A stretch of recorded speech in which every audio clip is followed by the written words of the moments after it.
حفاظت کرو اپنے ایمان کی، زمانہ وہ ایسا عجیب۔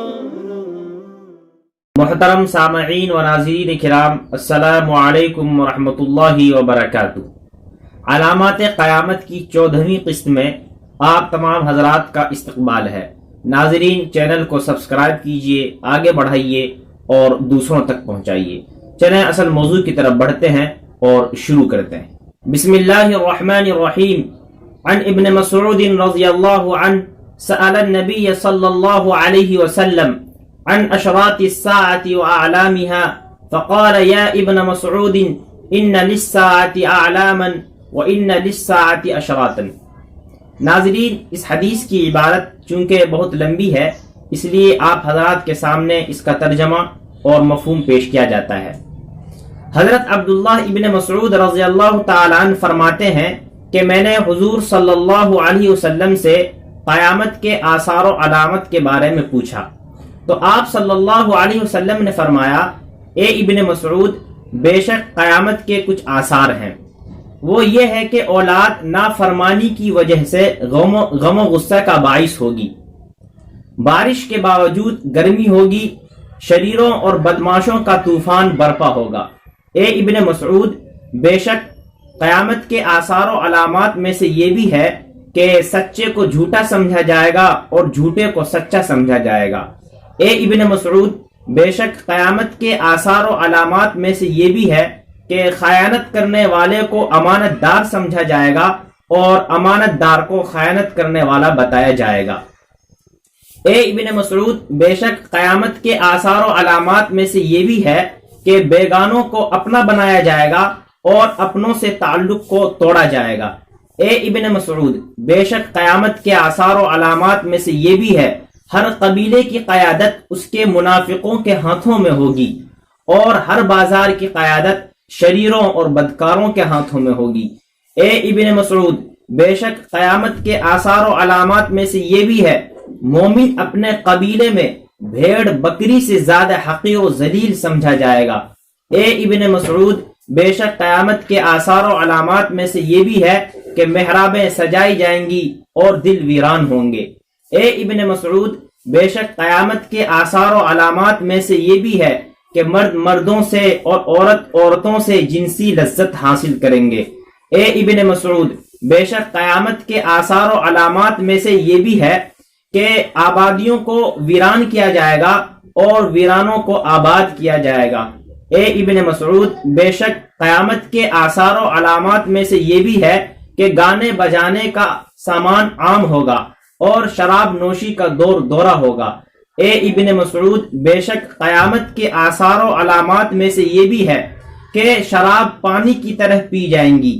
اے ابن مسعود، بے شک قیامت کے آثار و علامات میں سے یہ بھی ہے، معاشرے میں پولیس والوں، تانا کرنے والوں اور غیبت کرنے والوں کی بہتات ہوگی۔ اے ابن مسعود، بے شک قیامت کے آثار و علامات میں سے یہ بھی ہے کہ ناجائز بچوں کی کثرت ہوگی۔ ناظرین، اس حدیث میں بھی قیامت کی بہت سی نشانیاں بتائی گئی اور ان میں بہت سے جملے ایسے ہیں کہ جن کی تشریح قسط نمبر 1 اور قسط نمبر 8، 9 اور تہرے کے تحت گزر چکی ہے۔ جو حضرات دیکھنا اور سننا چاہتے ہیں وہ وہاں جا کر ان قسطوں پہ جا کر دیکھ سکتے ہیں۔ یہاں پر ان جملوں کی تشریح پیش کی جاتی ہے کہ جو ماقبل میں نہیں آئی ہے۔ حدیث میں قیامت کی ایک نشانی یہ بتائی گئی کہ غیروں سے تعلق کو جوڑا جائے گا اور اپنوں سے تعلق کو توڑا جائے گا۔ قیامت کی ایک نشانی یہ بھی ہے کہ لوگ اپنوں سے تعلق کو توڑیں گے اور جو غیر ہیں ان کو اپنا دوست بنائیں گے، ان سے تعلق کو جوڑیں گے۔ اور آج یہ حالت بھی معاشرے میں دیکھی جا سکتی ہے کہ لوگ غیروں کو اپنا بناتے ہیں، ان کو دوست بناتے ہیں، ان کو گفٹ کرتے ہیں، ان کو ہدایہ پیش کرتے ہیں، اور جو اپنے ہوتے ہیں، جو بیچارے مصیبت میں ہوتے ہیں، ان کو بھولا جاتا ہے اور ان سے رشتہ داری کو توڑی جاتی ہے۔ ہر تقریب میں، ہر محفل میں، ہر فنکشن میں ان کو بھلا دیا جاتا ہے اور ان کو جان بوجھ کر چھوڑ دیا جاتا ہے، اور جو دوست ہوتے ہیں اور جو یار ہوتے ہیں ان کو اپنا بنایا جاتا ہے، ان کو شریک کیا جاتا ہے۔ یہ بھی قیامت کی ایک نشانی ہے۔ حدیث میں قیامت کی دوسری نشانی یہ بتائی گئی کہ ہر قبیلے کی قیادت اس کے منافقوں کے ہاتھوں میں ہوگی اور ہر بازار کی قیادت اس کے مکاروں اور شریر اور بدماش لوگوں کے ہاتھوں میں ہوگی۔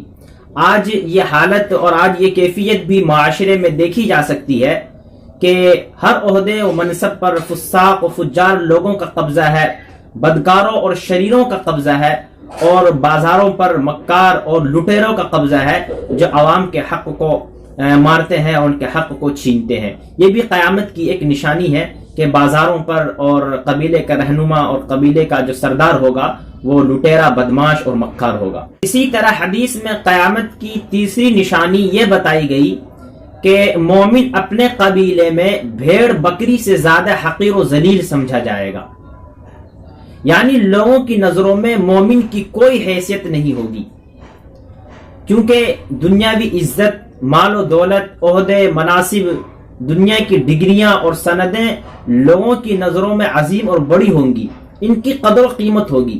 پھر ایسی جگہ پر مومن کی کوئی حیثیت اور وقعت کا سوال ہی پیدا نہیں ہوتا ہے۔ اور آج یہ بات اور یہ حالت بھی معاشرے اور سوسائٹی میں دیکھی جا سکتی ہے کہ جن لوگوں کے پاس مال و دولت، عہدہ اور مناصب ہوتا ہے وہ ان کی نظروں میں اہل ایمان کی، اہل تقوی کی اور دینداروں کی، علماء کی کوئی وقت نہیں ہوتی، اور یہ لوگ مومنوں کو اور علماء کو حقارت اور ضلالت کی نگاہ سے دیکھتے ہیں۔ یہ سب قیامت کی نشانی ہے اور یہ بھی قیامت کی ایک علامت ہے۔ قیامت کی چوتھی نشانی حدیث میں یہ بتائی گئی کہ محرابیں سجائی جائیں گی اور دل ویران ہوں گے، یعنی مساجد کو سجانے اور اس کو آراستہ کرنے پر پوری توجہ دی جائے گی۔ مساجد کے ممبروں کو اور اس کے محرابوں کو خوب سجایا جائے گا، اس کو آراستہ کیا جائے گا، اس کو ڈیکوریشن کیا جائے گا اور اس پر لاکھوں کروڑوں روپے خرچ کیا جائے گا، مگر دل اللہ کی عظمت اور بڑائی، اسلام کے شعائر اور شریعت کی عظمت و بڑائی سے دل خالی اور ویران ہوں گے۔ نماز تو ہوگی مگر خشوع خضوع نہ ہوگا، تلاوت تو ہوگی مگر روح سے خالی، تعلیم و تعلم تو ہوگا مگر عمل سے خالی، یعنی کہ یہ سب چیزیں صرف رسمی اور رواجی ہوں گی۔ اسی کو علامہ اقبال نے اپنے شعر میں کہا ہے، واعظ قوم کی وہ پختہ خیالی نہ رہی، برق طبعی نہ رہی، شعلہ مقالی نہ رہی، رہ گئی رسم آزاں روح بلالی نہ رہی، فلسفہ رہ گیا تلقین غزالی نہ رہی، مسجد مرثیاں خواہ ہیں کہ نمازی نہ رہے، یعنی وہ صاحب اوصاف حجازی نہ رہے۔ قیامت کی پانچویں نشانی حدیث میں یہ بتائی گئی کہ غیر آباد اور ویران علاقوں کو آباد کیا جائے گا اور آبادی والے حصے کو ویران اور برباد کیا جائے گا۔ اس کا مطلب یہ ہے کہ جہاں پر آبادی ہے اس پر ظلم و زیادتی کر کے اور اس پر بمباری کر کے اس کو ہلاک و برباد کیا جائے گا، اور جہاں پر آبادی نہیں ہے اس کو ضرورت کی بنا پر اس کو آباد کیا جائے گا۔ اور آج یہ حالت اور آج یہ بات بھی دیکھی جا سکتی ہے، آئے دن ہم اخبار میں پڑھتے ہیں اور نیوز وغیرہ میں اس کو سنتے ہیں کہ مختلف ممالک میں بمباری ہوتی ہے اور ان کو برباد کر دیا جاتا ہے، وہاں کے مکانات کو اور وہاں کے گھر کو بالکل ختم کر دیا جاتا ہے اور بمباری کے ذریعے اس کو تباہ و برباد کر دیا جاتا ہے، اور تباہی بربادی بھی ایسی ہوتی ہے کہ پھر وہ جگہ قابل رہائش نہیں ہوتی ہے، اور پھر جہاں ضرورت ہوتی ہے ان جگہوں کو آباد کیا جاتا ہے۔ یہ بھی قیامت کی ایک نشانی ہے۔ اللہ تعالیٰ ان تمام فتنوں سے ہماری حفاظت فرمائے، آمین۔ السلام علیکم ورحمۃ اللہ وبرکاتہ۔